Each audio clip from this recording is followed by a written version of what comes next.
करिश्मा recording studio सिलसिलिया।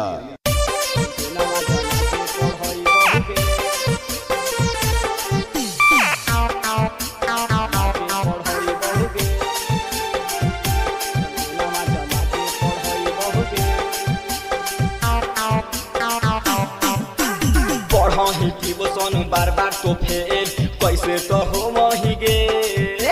पढ़ही tuition बार बार तो fail कैसे तो हो वही गे। कि रात भर पेनवा धरई बहुगे ललटेनवा जला के पढ़ई बहुगे। कि रात भर पेनवा धरई बहुगे ललटेनवा जला के पढ़ई बहुगे।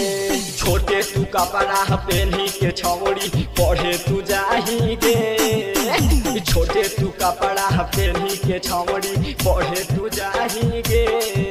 कि रात भर पेनवा धरई बहुगे ललटेनवा जला के पढ़ई बहुगे।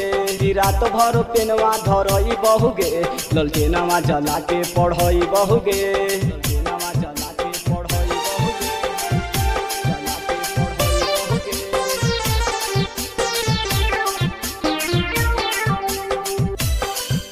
जला के पढ़ई बहुगे।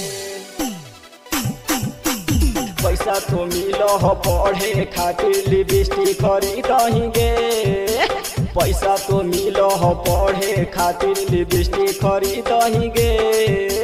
अखिया में कजरा लगा के छौड़ी बाजारे चलही गे। पैसा तो मिलो हो पढ़े खातिर लिपस्टिक खरीदही गे। पैसा तो मिलो हो पढ़े खातिर लिपस्टिक खरीदही गे। अखिया में कजरा लगा के छौड़ी बाजारे चलही गे। कि रात भर पेनवा धरई बहुगे ललटेनवा जला के पढ़ई बहुगे। कि रात भर पेनवा धरई बहुगे ललटेनवा जला के पढ़ई बहुगे।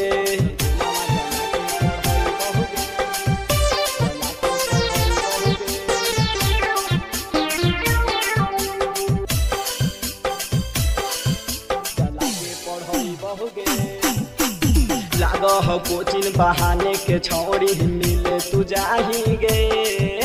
लाग हो कोचिंग बहाने के छौड़ी मिले तू जाही गे। शक्ति तो पूछो हो बतिया छौड़ी सचे बोतई है गे। लाग हो कोचिंग बहाने के छौड़ी मिले तू जाही गे। लाग हो कोचिंग बहाने के छौड़ी मिले तू जाही गे।